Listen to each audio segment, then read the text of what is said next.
Mark Carney once again overselling and under-delivering with his budget. Hi, I'm Brian Lilley, political columnist for the Toronto Sun. Mark Carney promised that this would be a budget about austerity, a budget about spending less and investing more, a budget about generational change. In the end, it's none of those things. It's neither fish nor fowl.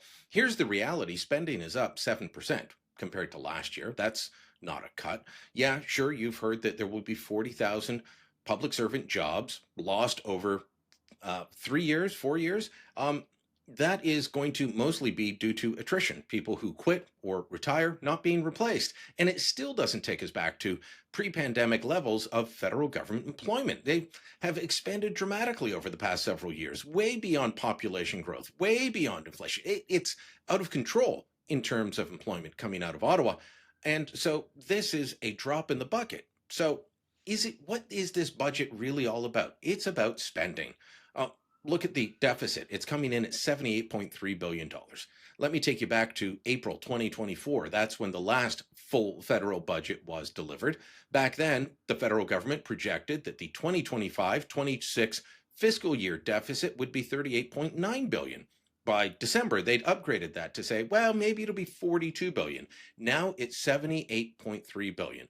Revenues are down. Spending is up. The cost to service the public debt is $55.6 billion. That's more than the federal government spends on health transfers to the provinces and territories. This is utterly insane. And of course, they moved ahead with things they didn't need to do. The $38 million extra for the gun confiscation program. I mean, this is taking guns away from legal, lawful, licensed gun owners. It's not going after criminals using guns. Why are they spending tens of millions more on that $742 million program? They could have easily dropped that and said, that was a bad Trudeau idea. We don't need to do that.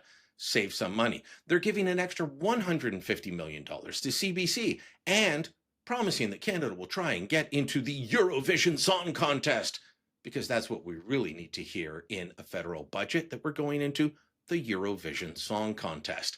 There's an awful lot that is wrong with this. Now, there are some things that are right. The government is scrapping some bad Trudeau-era tax measures, such as the underused housing tax. This was incredibly difficult to enforce. It was incredibly difficult to administer. It didn't generate much revenue, but it was a huge headache.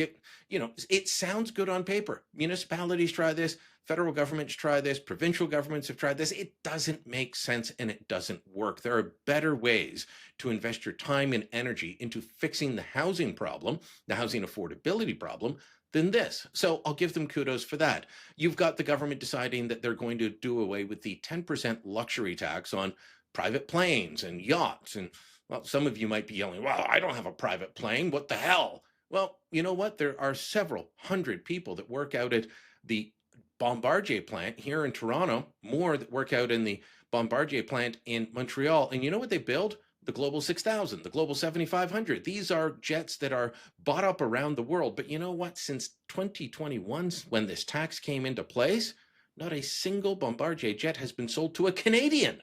They're being sold to Americans, to Europeans, to Australians. Around the world, they're being sold. But Canadians aren't buying them because we made our own product more expensive than our competitors. Does that make any sense to you? Because that's all it's done.